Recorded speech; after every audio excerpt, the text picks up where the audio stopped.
Përshëndetje të nderuar shikues, po takohemi në edicionin më të ri të emisionit Info Magazin, sot është 22 nëntor viti 2013. Ju njohim fillimisht me disa nga ngjarjet që e kanë karakterizuar këtë ditë. Ministri i ngarkuar për Kosovën në qeverinë e Serbisë, Aleksandar Vullin, lejohet të vijë në Kosovë vetëm të dielën. Ai kishte paralajmëruar që sot do të nisë vizitën e tij traditore në Kosovë, ndërkohë vetë Vullin nuk ka dhënë arsye për anullimin e vizitës së tij. Enti i statistikave të Kosovës ka publikuar sot të dhëna që flasin për parat nga jashtë, e cilat hyjnë në Kosovë, sipas tyre remitencat për 2012 janë 23.1% më të larta se sa në vitin 2011. Për këtë çështje do të diskutohet sot në Info Magazin. Konsorciumi kosovar i shoqërisë civile për zhvillim të qëndrueshëm ka kërkuar nga qeveria e Kosovës që të mos diskutojë me Serbinë për fatin e Trepçës. Në të kundërtën, sipas tyre, vendi e humb kontrollin mbi këtë gjigant ekonomik. E fillojmë këtë edicion me Brukselin, atje ku është diskutuar për implementimin e marrëveshjes për menaxhimin e integruar të kufive. Në këtë takim në mes të Prishtinës e të Beogradit, BE-ja u ka konfirmuar se më 25 nëntor do të fillojë zbatimi i sistemit evropian të këmbimit elektronik të dhënave për mallra me akcizë në mes të autoriteteve doganore të Kosovës dhe Serbisë, e që ka për synim rritjen e kontrollit doganor dhe pengimin e dukurive negative.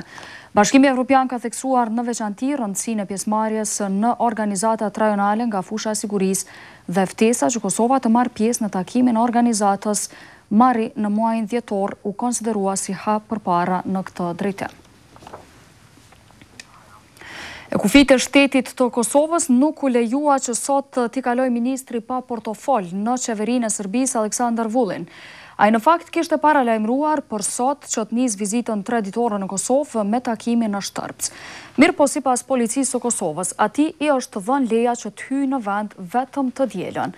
Në njoftimin e zyrës së Vullinit nuk bëhen të ditura arsyet e anulimit të vizitës, më herët është njoftuar se ai do të qëndrojë në Shtrpce, zveçantë dhe në manastir të Deçanit. Bën qejf deri në orët e para të mëngjesit e më pas përfunduan në pranga nga kolegët e tyre. Po flasim për dy pjesëtar të policisë së Euleksit, të cilët janë arrestuar sot rreth orës 2 të mëngjesit në gjendje të dehur në pjesën jugore të Mitrovicës. Gjermanët kishin kënduar, thyer shishe dhe kanë shqelmuar çkado që u ka dalë përpara në rrugën kryesore të qytetit.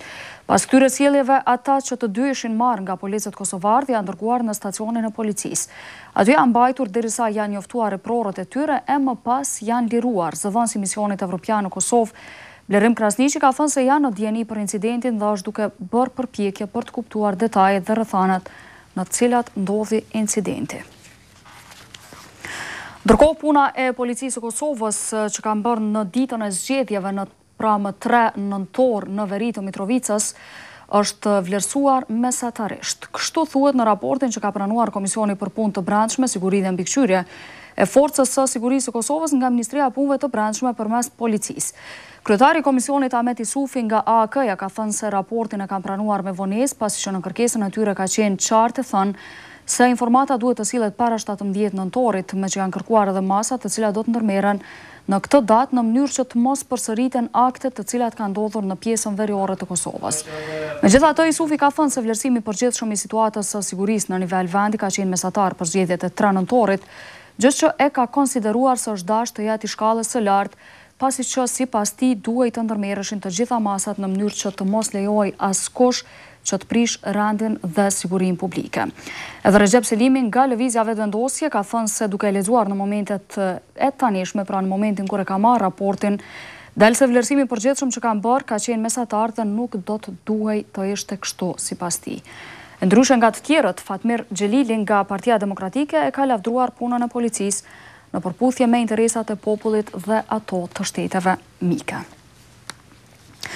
Ndërkohë, i kënaqur me organizimin, por edhe mbarvajtjen e zgjedhjeve është kryeministri i Kosovës Hashim Thaçi. Ai ka thënë se këtë përshtypje ka shprehur edhe në raportin e tij që ka pas para Këshillit të Sigurimit në OKB. Prezantimi në Këshillin e Sigurimit ishte i suksesshëm për Kosovën. Kështu po thot vetë kryeministri Hashim Thaçi, i cili suksesin e paraqiti edhe në mbledhjen e radhës së kabinetit që drejton. Sipas tij, Kosova është në rrugën e duhur të forcimit të rolit të saj ndërkombëtar. Ai bëri me dije se pjesëmarrja e Kosovës në mbledhjen e radhës të Këshillit të Sigurimit të OKB-s ka qenë një mundësi e mirë për shtetin që të prezantojë të arriturat e saj në 3 mujorin e fundit, në procesin e konsolidimit, forcimit dhe fuqizimit të rolit të saj ndërkombëtar. Kreu i ekzekutivit tha se vendi ynë ka marrë edhe notë pozitive. Ai ka folur edhe për procesin e organizimit të zgjedhjeve të lira e demokratike me standarde ndërkombëtare me 3 nëntor, si dhe organizimin e këtyre zgjedhjeve në të gjithë territorin e Kosovës, duke përfshirë edhe komunat në veri, Leposaviq, Zveçan, Zubinvotok dhe në veritë e Mitrovicës. Ai po ashtu tha se Kosova ka marrë besim të lartë në Këshillin e Sigurimit. Me këtë rast kreu i ekzekutivit ka faleminderuar të gjithë spektrin politik dhe gjithë qytetarët për angazhim në këtë proces, siç e quajti të rëndësishëm për rrugën e Kosovës drejt Evropës. Në këtë mbledhje qeveria ka miratuar edhe disa projekt ligje. Ndërkohë, ish zëdhënësi i Departamentit Amerikan të Shtetit James Rubin ka thënë se vendimi i NATO-s i vitit 1999 për të bombarduar shtetin e Serbisë ka qenë i drejtë dhe shumë human. Gjatë një seminarit organizuar nga Ministria e Punëve të Jashtme e Kosovës, ai ka thënë se për dallim nga situata asaj kohe, tashti është ndryshe rrjedha e konfliktit në Siri. Edhe kryeministri Hashim Thaçi e analisti Tim Gjuda ishin të pajtimit se Kosova dallon shumë nga vendi sirian.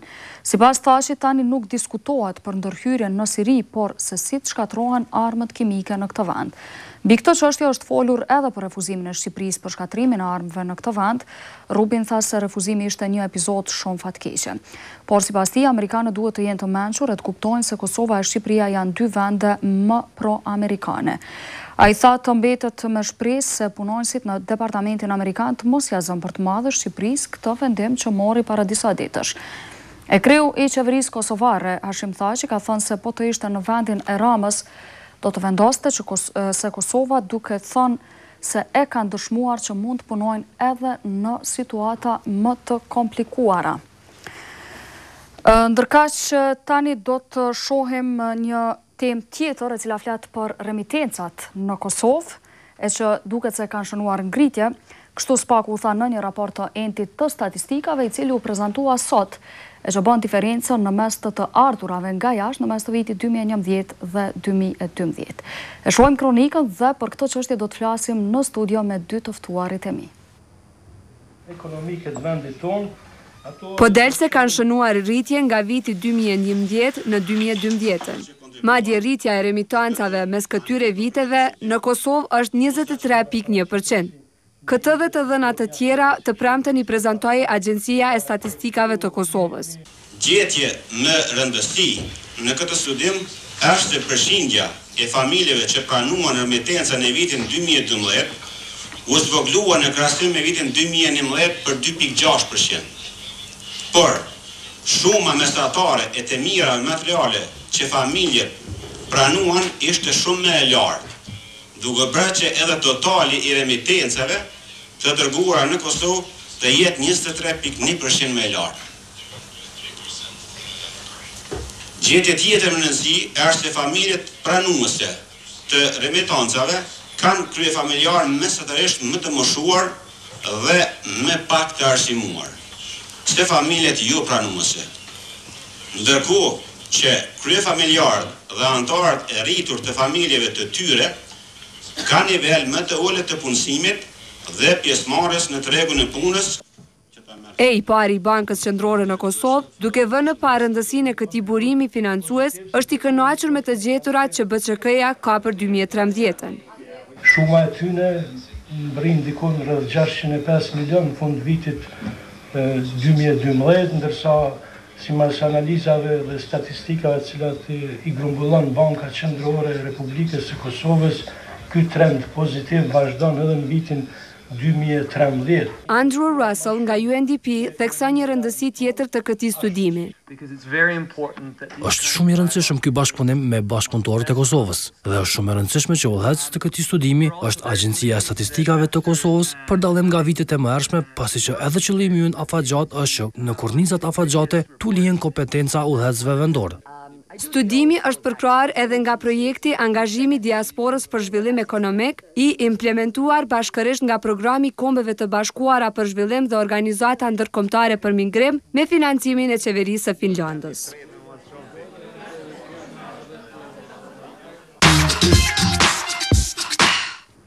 Për rolin e diasporës në Kosovë, por edhe të Ministrisë së Diasporës për këta njerëz, do të flasim pikërisht në këtë studio ku të ftuar janë Naim Dedushaj, drejtor për investime në Ministrinë e Diasporës, si dhe Jahja Lluka nga Divizioni i Diasporës nga Aleanca për Armërinë e Kosovës. Por përpara se të fillojmë bisedën me këta të dytë, do të shkojmë me pak marketing dhe kthehemi sërish në studio. Të ndëruar shikues, jemi kthyer në studio dhe këtu me mua janë Naim Dedushaj, drejtor për investime të diasporës nga Ministria e Drejtësisë. Mirë se ardhët zoti Dedushaj, faleminderit që përgjigjet ftesës. Dhe Jahja Lluka nga Aleanca për Armërinë e Kosovës, në fakt është divizioni që merret me çështjet e diasporës. Po flasim e pa më herët një kronik, në fakt një raport që e ka publikuar Enti i Statistikave, sipas cilave del se remitencat kanë shënuar ngritje për vitin 2012 krahasuar me vitin 2011. Kjo ngritje, zoti Dedushaj, është diku rreth 23.1%. Sa jeni të kënaqur ju, Ministria e Diasporës, me këtë ngritje? A duhet jeni të kënaqur në fakt? Po ashtu dul sot të bëni studim, një prezantim që është bërë sot nga Enti i Statistikave të Kosovës. Unë faktikisht nuk isha prezent sepse ka qenë dikush tjetër, po studimin kum dëgju dhe u informova që ka një ngritje prej studimeve paraprake diku 23.1% të remitencave në krahasim me vitet paraprake. Dhe dallon prej studimeve të kaluara sepse marrë diku 8.000 intervista që janë bërë dhe një rritje që është mjaft interesante, me thënë. Që dul diku 457 milion legale, po mendoj se ka ma shumë të hyra dhe është ma shumë, pothuajse ma shumë se pjesë ma tepër se gjysa e buxhetit të Kosovës. Do thotë këto janë vetëm të deklaruara zyrtarisht, që i bëshët jatë shumë edhe ma madhe pas parasysh? Zyrtarisht, sepse forma tjera nuk mund të kontrollohen, po që ne mendojmë se janë shumë më të mëdha. E Ministria si e priti këto ngritje? A do duhet ndodhte? Po nuk e di se ka prit Ministria, po mendoj se ka një rëndësi të veçantë sepse diaspora ende është interesuar të jetë më i familjes. Ne po përpiqem sektorin mitenca të shndrojmë jo në konsum, po në investime.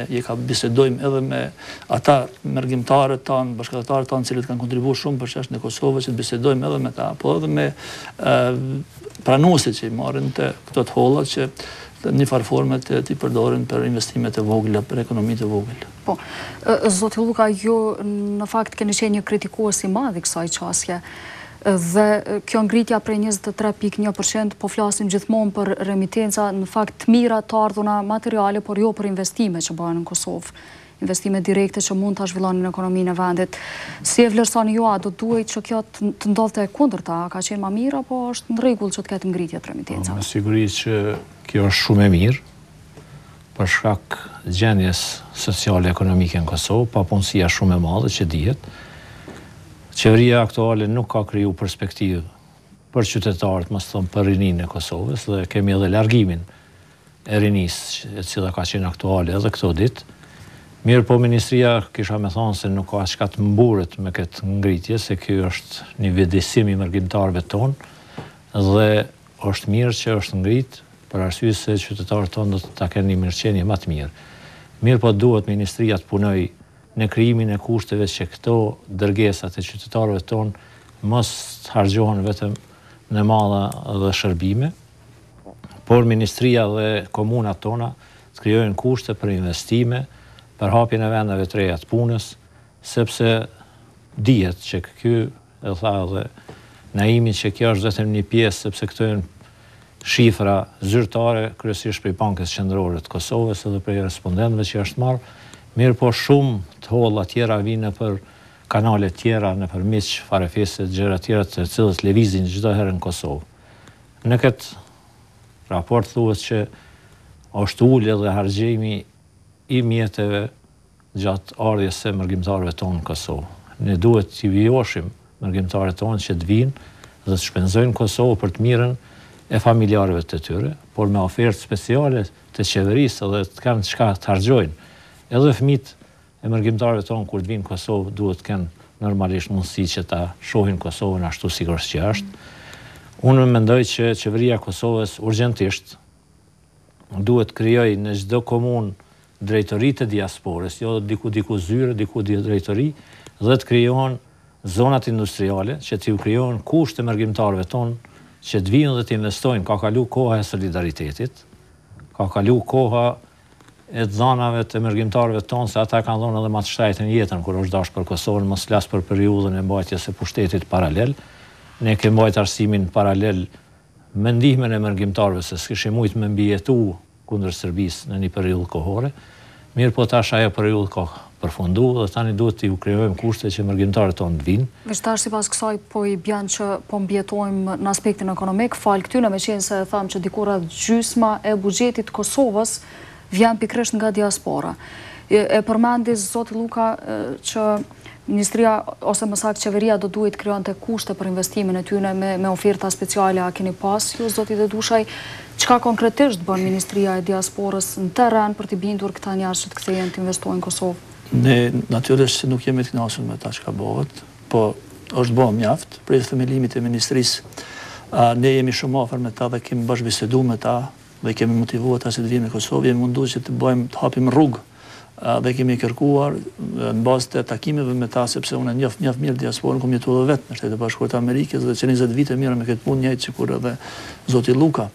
Me rëndësi është që ne kemi kërkuar si ministri të bëhet një paketë veçantë speciale, po ashtu njëjtë që bëjnë vend rajonit që është Irlanda, Armenia dhe në tjera, ku do të përfshihen një pjesë e lehtësimeve të tyre, domethënë në taksa, në dhënien e tokës e tjera. E lërë më në respekt që duhet të jetë gjithsesi, edhe në për komuna duhet të kryen punë ashtu që ka u takojnë edhe atyre.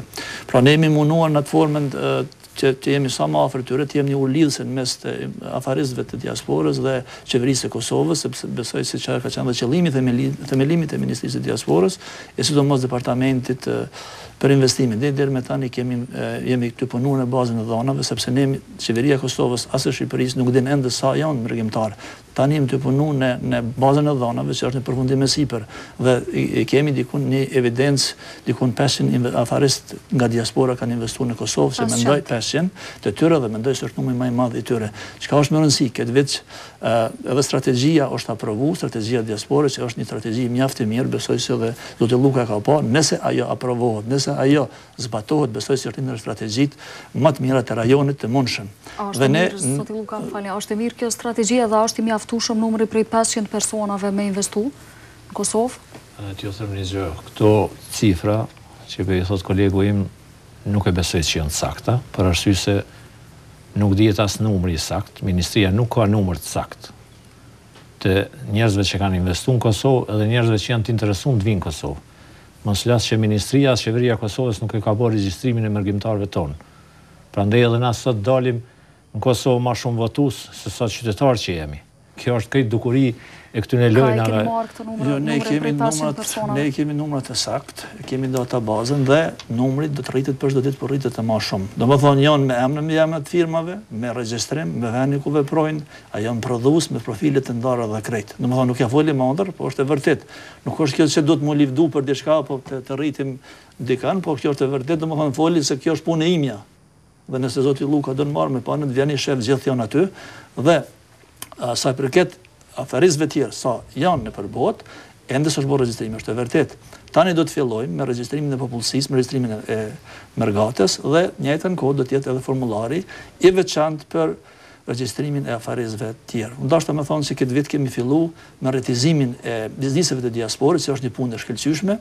Ne kemi përfunduar regjistrimin e Gjermani, në Austri dhe në Zvicër dhe në fund të muajit dhjetor do ta bëjmë në New York, Shtetet Bashkuara të Amerikës dhe pastaj në vende të tjera, në shtete të tjera në Amerikë dhe në Australi. Qëllimi i këtij rretizimi është sepse kemi pasë kërkesat individuale për investime kanë qenë një të suksesshme. Prandaj kur vinë si grup, si formë organizuar, do të jetë shumë më mirë, më fuqishme dhe do të ketë më shumë tepër sukses.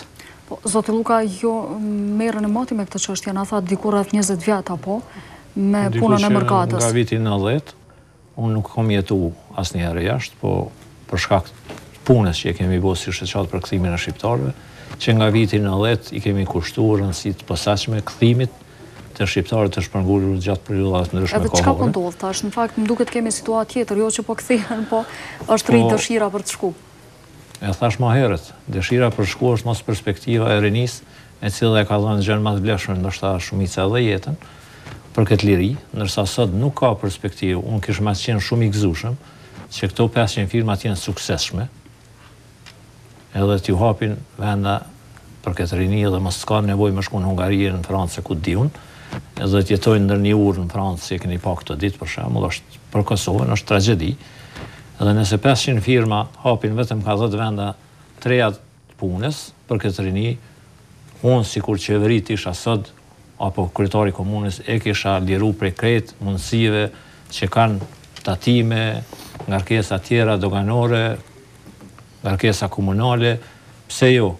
Nëse ne hapim mundësi që t'ju sigurojmë troll me infrastrukturë, t'i lirojmë për 3 vite prej doganes dhe tatimeve, shumë shqiptarë do të vinë ta ndihmojnë Kosovën. Nuk po flas vetëm për shqiptarët që janë në Evropë, në Amerikë, por edhe ka shumë shqiptarë në Turqi, të cilët e kanë gjendjen shumë të mirë dhe janë shumë të gatshëm me ndihmu. Mirë, po kur vinë Kosovë kanë përpërti shumë të mëdha. Nuk është tash këtu vetëm faji i ministrisë. Duhet me thonë që qeveria e Kosovës duhet me qenë ma kamgullse, që s'parit ju ndihmoj njerëzve të vet. Ma le të pranojmë të vjen një i huj të investojnë në Kosovë, se sa një shqiptar. Mos flas për korrupsionin e për çështje tjera të cilat janë prezente në Kosovë dhe nuk është asnjë mshefësia e punë. Mirë, po ne kemi mundësi në çdo komunë të krijojmë zona industriale për mërgjimtarët tonë. T'ju krijojmë kushte që ata të vinë dhe ta kanë levërdinë e vet. Ka kalu koha, thash edhe një herë, solidaritetit e kanë dhënë provimin mërgjimtarët tonë. Na si Kosovë dhe si qytetarët e Kosovës duhet t'ju jemi mirënjohës për jetë. Në gjitha fazat e rëndësishme për Kosovën, mërgjimtarët e kanë dhënë provimin e vet me krejt mundësitë e veta që kanë pas. Nga mjetet financiare, materiale deri te më e shtrejta te jeta. Dhe tash çka po bëjmë ne?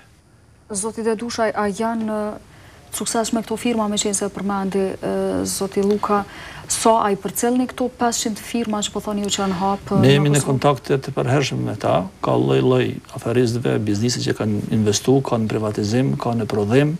Zoti Lluka e din, është sinallku në istog, si është edhe kandidat i aleancës atje, është një ndër investitorët e mundshëm, suksesshëm, që ka 80 punëtori ka shti, pastaj kemi Hadar Baraktarin nga Shteti i Bashkuar të Amerikës, që ka mbi 300 punëtorë të punësuar, që ka privatizuar fabrikën e dronit, ka privatizuar shtëpinë e mallave, pastaj është Rustem Geci, që ka privatizuar Stone Castle, Venarin, e shumë tjerë, të cilët kanë investuar. Ne jemi në kontakt të vazhdueshëm me ta, ka edhe ata të cilët janë duke pritur të investojmë, folim për një afari shumë i suksesshëm që është Ilmi Berisha nga Shtetet e Bashkuara të Amerikës, projekti i tij është 700 milionë dhe punësim në 1000 veta në zonën e Dukazhinit, i cili është duke prit disa vjet, dhe shpresoj dhe besoj se edhe ai projekt do të shkojë.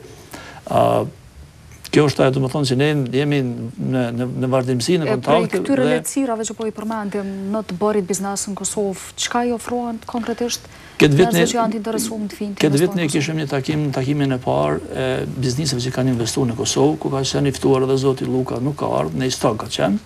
Nuk ka mujt me sigur më arë, po edhe sarë kemi në këta kemi dhe prezentim. Angazhim ka pas, po thëmë, kom pas dëshirë që jetë edhe kjo aty, se me të vërtet takimi është bërë të një bashkëdhetari joni, që ka investu në istog, që është Ismail Bityqi, dhe kanë qenë diku 150 pjesëtar, arfarist që kanë investu, dhe aty u debatu për problemet e tyre, dhe ne ato problemet e tyre, ato ankesat e tyre, kërkesat e tyre, i kemi quhen të ministrit përkatëse. Nuk është që s'ka probleme, ata që kanë investu, po duhet të mundohemi të përpjekemi gjithë, jo vetëm Ministria e Diasporës. Thashë se Ministria e Diasporës është vetëm një ulidhëse. Duhet Ministria e Zhvillimit Ekonomik, duhet Agjencia për promovimin e investimet të Kosovës, duhet Kryeministria dhe gjithë ministrat, Ministria e Financave, të ndihmojnë në atë aspekt dhe të ulen të ndryshojnë ligjet. Sepse ka nevojë dhe pajtohem se duhet të hapin dyert për investitorët e diasporës. Nëse ne nuk mund ta bindim shqiptarin ose afaristët, bashkëdhetarët tanë që jetojnë në Amerikë, që kanë dhënë miliona për këtë vend dhe kanë shliruar këtë vend, të investojnë atë si kemi bind huaj në vend të investojnë në Kosovë. Një lajm i mirë është se ligji për investimet e huaja ka dalë në parlament, ende nuk është aprovu, ku diaspora konsiderohet si investimi huaj, pozitiv është sepse mbrohet edhe investimi i tyre në Kosovë, sepse kemi pas dështime, për shembull, ka raste që kanë investuar shumë dhe në tërhiq nga Kosova, kjo nuk është dashur të ndodhë në Kosovë, sepse me të vërtetë është e dhimbshme. Po ka raste, nuk i kam evidencat, do të më pas Ministria e Tregtisë dhe Industrisë, ata kanë statistika. Ne nuk mirëm me statistika, po ne mirëm. Po ka vështirësi, për shembull, ka pas se kanë dështuar edhe në tërhiq për masë edhe. E pse nuk vinë, zoti Lluka, jeni ende në shoqatën, apo për kthimin e... Jam ende kryetari shoqatës. Kryetari shoqatës, çka thonë, cilat janë arsyet, pse nuk vinë, cila është arsyeja kryesore?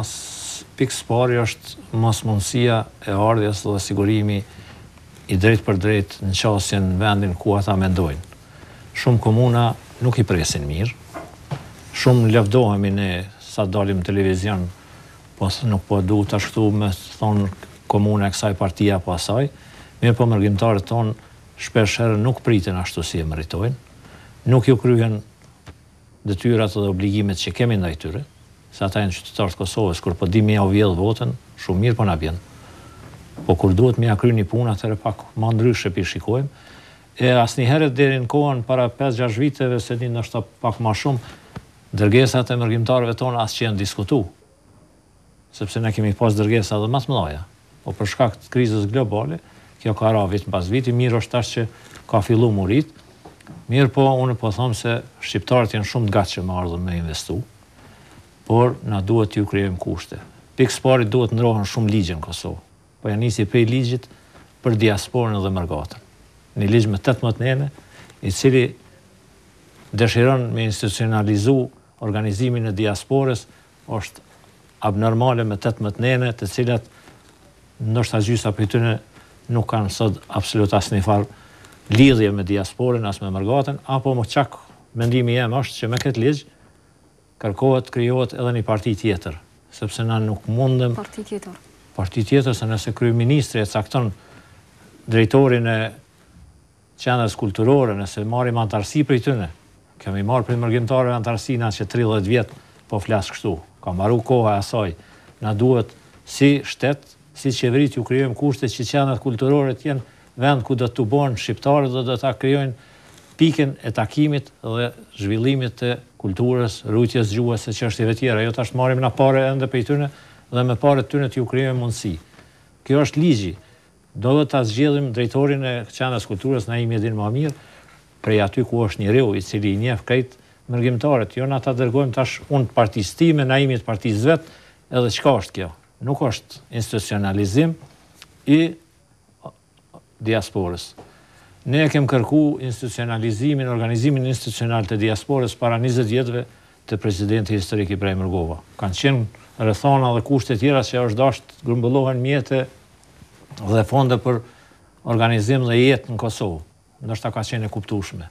Sot e kemi buxhetin ton, sot na kemi nevojë me u kthy aty gjithë ato që ata e kanë dhënë për Kosovën. Nuk po pati reaguave në kohën kur është themeluar Ministria e Diasporës, a që mbaj mendon, bile keni qenë ju personalisht që keni shpreh mirë ardhjen e kësaj ministrie, mirë po në anën tjetër keni thënë se është bërë thjesht për pazare politike. E tash apo mendoni njësoj? Njëjtë po mendoj. Nuk po bën asgjë më shumë se sa. Ministria dashur më kriju për këto që ka foli Naimi, që ka po flasim ne, për t'i ofruar mërgjimtarët tonë me Kosovën, për t'i u kriju kushtet që të kthehen në Kosovë. Kosova është e vogël, unë e di që nuk mund të vinë gjithë shqiptarët të jetojnë në Kosovë. Po kemi as njerëz sa na mujnë Kosovën me zhvillu, pa e lut dikon të huajin, dhe ne nuk pe bojmë atë punë. Na tash Ministria e Diasporës është dashur më kriju dhe iniciativa ka qenë mos thëmë imi, apo shoqatës për kthimin e shqiptarëve para në kohën e Bujar Bukoshit. Në atë kohë kemi kriju, edhe është kriju një farë resori i emigracionit. Mirë po me kohë, kur ka marrë në aleancë, ja kemi fillu punën me zotin Haradinaj, që në ardhen në qeverit e zotit Haradinaj, do të krijohet një ministri e cila do të merret posaçërisht me kthimin e shqiptarëve dhe me investimet e shqiptarëve në Kosovë, me mësimin plotësues. Mos jam vetëm kritik se është bërë edhe diçka edhe në këtë. Mësimin plotësues e ka organizuar dhe organizon edhe tash ministria. Vazhdon vazhdon, po unë deshta me thonë se kemi dërguar mia libra në përgjithë diasporën, në hap shkollat e reja në Amerikë, në Evropë, në vende të tjera, në Suedi. Është hera e parë që do të përmendet, është një sukses shumë i madh. Po them, një marrëveshje që është bërë me qeverinë e Turqisë për herë të parë, sepse nuk është leju deri me tani të hapet qendra kulturore. Ajo si është, fara është, është në funksion, është një rësie të veçantë, është një bashkëdhëtar jonje të Çamilit që udhëheq çanën kulturore dhe është bëu mirë së zgjedh sepse pajtohem me zotin Lluka se nuk është mirë të shkohet njeriu nga Kosova duke mos njohur atë kulturën atë vendin ku jeton. Pra në Turqi është gjithë njeriu i duhur që ka jetuar dhe vepron që 30 vite në Turqi. Pastaj janë çanat kulturore që do të hapen edhe në Zvicër, në Suedi, në Shtetet Bashkuara të Amerikës, New York dhe në Chicago dhe në gjitha vendet tjera. Mendohet që këto qendra duhet të zhvillohet edhe arsimi, do të jetë qendër apo vendi i shqiptarëve në varet prej vendit. Prej vendit se ku do të hapen qendrat, për shembull në Amerikë nuk mund të thuhet qendër kulturore e Kosovës, por do të thuhet qendra ose shtëpia shqiptare, ku i mbledh gjithë shqiptarët, se ne duhet të shkojmë nga ajo se ti mbledhim gjithë shqiptarë bile në diasporë. Jo, nëse ligjet nuk na lejojnë në Kosovë apo të veprojmë në atë formën e ndryshme, duhet diasporë se të bashkohemi dhe sepse gjithë kanë kontribuar për çështjen e Kosovës dhe edhe ata kërkojnë se të kenë një mbështetje. Kosova është shumë më përpara, mund të them tepër përpara nga Shqipëria. Shqipëria ka një institut dhe ne shpesh në raste shumë të mëdha kemi ndihmuar qeverinë e Shqipërisë dhe kemi sugjeruar që të bëjë një njëjtën gjë që ka bërë Kosova, një ministri apo të jetë një institut funksional. Është një institut i cili është me 3 veta, nuk duhet ta nënçmoj institutin sepse kum bashkëpunuar me ta që një kohë gjatë, edhe kur kum qenë në Shtetet Bashkuara të Amerikës, po duhet në herë për gjithmonë edhe qeveria e Shqipërisë, edhe Kosovës, shqiptarët e Maqedonisë, sepse ka një diasporë të shkëlqyeshme, të fuqishme, të bashkëpunojnë së bashku dhe të esin përpara. Po, të këto ligjet, në fakt të ligji që e përmendi zoti Lluka me 19 nena, 18 nene, sa kishte 18 gjithsejt. Apo ju ban juve pengesë ky ligj? E di që nuk sponsoroni ligje, mirë pa keni bërë presion në kuvendin e Kosovës, i keni përfaqësues të juaj aty, në mënyrë që të ndryshohet, të mos jetë pengesë. Këtë listë të diasporës është bërë propozim, është përgatitur nga qeveria e Kosovës, jo nga ministria, kanë qenë grupi ekspertave gjithë ministror, dhe opozita dhe gjithë kanë votuar, domethënë ka pas një kritikë ankesë, por në fund të fundit është aprovu. Nuk është ligji më i miri i mundshëm, ka mundësi të plotësohet, ka mundësi të rregullohet, sikur gjitha ligjet tjera të Kosovës që edhe ligjet për investime dhe ligjet tjera për zhvillim, domethënë duhet të ndryshohen, thash edhe parë, duhet të ndryshohen të ligje dhe duhet urgjentisht të ulen grupet parlamentare, deputetët dhe të shiqojnë se ku janë pengesat dhe çka është e mirë për këtë vend të ndryshohet. Nuk e di pse ndryshohet. Unë nuk jam antar i parlamentit, unë jam një ekspert. Një ekspert që punoj, po, e përfaqësoj ministrinë dhe ne nga një person që është në bashkëqeverisje. Normal, domethënë unë nuk folin në emër të qeverisë, por folin në emër si grupit të ekspertëve, si drejtor për investime. Dhe pse nuk ndryshojnë, do t'i pyetim edhe tjetër. Ligji është përgatitur para se mos të melu ministria. Do të jemi korrekt. Me qenë se zyra pranë kryeministrit, spari ka qenë departament Ministrinë e Kulturës, në kohën edhe të Turmikut edhe të zotit Brejshori, dhe mandej kemi marrë iniciativë që të vinë të kryeministri, zyra e diasporës, nuk ka pas ndonjë sukses, do të më thonë, dhe mandej është ku më lart në krijimin e ministrisë. Ligji është përgatitur më herët, nuk janë marrë për bazë vërejtjet, ja u kemi qenë më shkrim, komisionit adekuat, fatkeqësisht. Ky ligj duhet të ndryshohet. Iniciativën duhet ta merr dikush, me siguri, dhe ndoshta ky emision do ta bën edhe punën e vet që dikush në parlament, me qenë se asun as Naim jemi në parlament. Dhe një gjë duhet ta them që Ministrinë e Diasporës. Po jo, i keni përfaqësuesit e partive t'juja në parlament. Ne se po ju kërkoj falje shefit ju në këtë rast, shefit ju që u ministrën, me qenë se ju pengon direkt juve në kryerjen e punës ju, po besoj që është drejtori taj. Unë nderoj me respekt dhe sa aty ku moj, jap mendimet e mia, se mendoj se njoh mjaft mirë diasporën, e njoh kom punuar për ata, edhe jo që kom punuar po edhe kom qenë veprimtar vet. Normal që kemi dhënë, që theksoj jo ministrit, po, që theksoj edhe zoti Lluka. Ligji është bërë përpara se mu kriju ministria. Dhe nga ky ligj pastaj është themelu ministria. Dhe ne do të kërkojmë vazhdimisht edhe për strategji, edhe për ligj, edhe për gjëra të tjera, edhe për çështja kulturore të shkojmë të permisojmë aty ku ka mundësi. Aty ku ka mundësi, gjithë kanë përfaqësuesve vet aty, po them, duhet të ulin grupet parlamentare të analizojnë ligjet, pse nuk ulin? Aty kanë kohë, kanë mundësi dhe duhet të bëhen këto sene. Unë jam për më ndryshu ligjet, jo vetëm ligji për diasporën, por edhe gjitha ligjet tjera ku ka të bëjë me diasporën, ka të bëjë me investime. Pastaj kemi vërejtje për ligjin për shtetësi e shumë çështje tjera. Po flasim për ligjin konkret, për cilën. Sa përket çështjeve të komunave, deshta që kthy pak te mësimi plotësues. Mësimi plotësues e ka organizuar dhe lashin në kohë më të vështira. lidhje arsimtare shqiptare, edhe me vetë mërgjimtarët. Nërsa sot kemi edhe shumë probleme. Me siguri se është arrit shumë si ministri me dërgesën e librave, gjërave tjera, me siguri se është një ndryshim edhe i politikës së Turqisë. Nuk duhet na shumë të lavdohemi. Unë vitet 90-ta nuk kom ujtë një gazetë me qënë Turqi, se ma kanë konfisku, se konë politika turke që asë një fjalë e minoritetit mos me dëpërtu në Turqi. Edhe shqiptarët s'kanë ujtë absolut, jo me mëndu që do të mësojnë gjuhën e vetë amtare. Tash ka ndryshu, sepse politika e Turqisë është pro-evropiane. Edhe nëse donë me hyrë në Evropë, nuk mundet mo të bën gjëra tilla se kur e kom shtyp revistën Agimi me Shqipëria të re kemi themelu edhe institutin, se ka qenë gjithashtu një departament kuadër të Ministrisë Punëve të Jashtme. Unë kam punu qysh në vitin 2000, derisa ka qenë ende president Ramiz Alia me Ministrinë e Punës Jashtme në këtë drejtim, edhe kemi marrë iniciativen që nëse na nuk mund të bëjmë bashkimin kombëtar këtu për shkak rrethanave, për shkak okupimit serb, apo tash për shkak të mosndryshimit kufive dhe hyrjes në Evropë. Kush na pengon neve që ti kemi shoqatat apo si doni qendrat kulturore të përbashkëta, s'na pengon askush. Kjo është një marrëveshje e tri qeverive shqiptare, po e quaj se Ali Ahmetin mundet Maqedoni me marrë vendim që shqiptarët bashkohen me shqiptarët e Shqipërisë, me mërgjimtarët e Kosovës e kon fjalën edhe Shqipërisë, dhe të krijojmë qendrat përbashkëta. Shumicën e rasteve në diasporë duhet me thonë hapur, kemi edhe ndasi territoriale, regionale, nganjëherë edhe fetare. Me punën e tri qeverive na mujmë këto gjëra mi te kalu, kryesisht në interesin e shteteve tona, edhe në interesin e mërgjimtarëve. Po në rend parë duhet me qenë interesi i mërgjimtarëve këtë rast. Po. Zoti Lluka dhe zoti Dedushi, faleminderit shumë që ishit në studion tonë, me qenë se kaq kemi pas kohë për këtë debat. Faleminderit edhe një herë. Ndërkaq që tani të nderuar shikues do të vazhdojmë me çështje të tjera.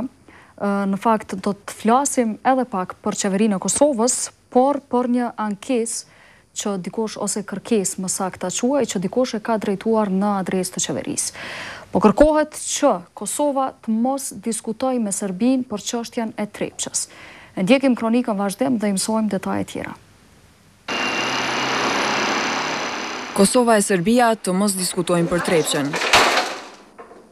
Kështu ka kërkuar nga qeveria dhe partitë e tjera politike konsorciumi kosovar i shoqërisë civile për zhvillim të qëndrueshëm, i cili ka vlerësuar se po që së Trepça bëhet pjesë e dialogut me Serbinë, atëherë kjo do të nënkuptonte kontrabandim të këtij giganti nga shteti i fqin Serbia. Fisni Korenica nga Kosit ka thënë se bërja e Trepçës pjesë e dialogut Kosovë-Serbi do të nënkuptonte që Kosova të humbë kontrollin mbi këtë aset të madh ekonomik. Nëse eventualisht çështja Trepça futet në dialogun me Serbinë, kjo do të përbënte ndërhyrje direkte të Serbisë në çështjen e aseteve më të fuqishme nacionale ekonomike të këtij vendi dhe do të rrezikonte seriozisht procesin e rivitalizimit të këtij giganti ekonomik. E për këtë, zgjidhje ka kërkuar nga Kuvendi i Kosovës. Kuvendi i Kosovës të gjejë një zgjidhje rivitalizuese për këtë kompleks, duke i ruajtur karakterin e kësaj pronësie si shtetërore dhe në njëjtën kohë duke lejuar hyrjen e investimeve të huaja në të, por që në asnjë mënyrë të mos lejoj që në fakt Trepça të bëhet objekt i ndikimit të Serbisë, apo që Serbia të ketë qoftë atë ndikimin më të vogël në këtë gjigant ekonomik të Republikës Kosovës. Kosit, duke vlerësuar rolin e Trepçës në zhvillimin ekonomik të vendit, ka thënë se nuk duhet lejuar që çdo gjë që është afër kufirit të jetë pjesë e dialogut me Serbinë.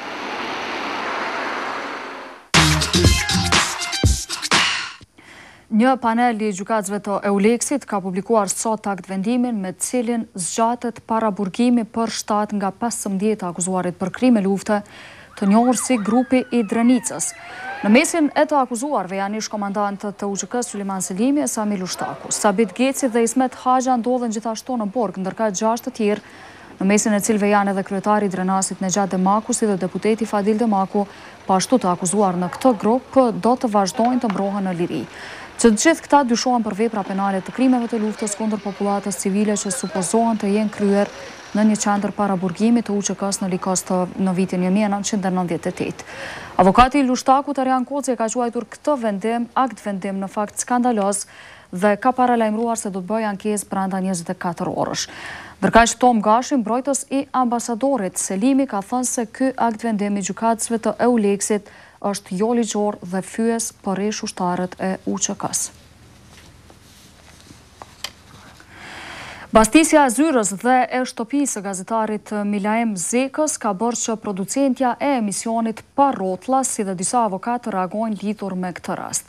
Producentja e emisionit Edlira Qefalia Zeka ka thënë se përgjegjëse për shfaqjen e pamjeve të dëshmitarëve është Radio Televizioni i Kosovës e jo emisioni pa rrotlla. Ajo tha se burri i saj po akuzohet për nxjerrje të identitetit, e që në fakt nuk është bërë nga ai. Në emisionin e lajmeve në RTK është nxjerrë identiteti i dëshmitarit, kurse në emisionin pa rrotlla nuk është nxjerrë fytyra apo emri i personit, ka thënë Qefalia Zeka, duke shtuar se emisioni është një produkt i jashtëm i RTK-s. Gjithashtu, producentja e këtij emisioni u shpreh se gazetari Zeka në dialogun që ka pas me prokurorin e EULEX-it, Mauricio Salustron, është dakorduar dhe është marrë leje që të vazhdohet me transmetimin e këtyre dëshmimeve. Kurse avokati nga Oslo e Norvegjisë, Shef Myrland, ka thënë se ka ardhur në Kosovë që ta ndihmojë gazetarin. Ne jemi këtu për të asistuar personalisht dhe avokatin e tij në çfarëdo mënyre që të mundemi, ka thënë avokati i Zekës. Dhe me këto informacion të nderuar shikues, po e përfundojmë edhe këtë edicion të Info Magazinës. Ne do takohemi pas vikendit, pra të hënën, me zhvillime të tjera të ditës. Ju uroj një fundjavë të këndshme, mirupafshim të hënën në orën 17.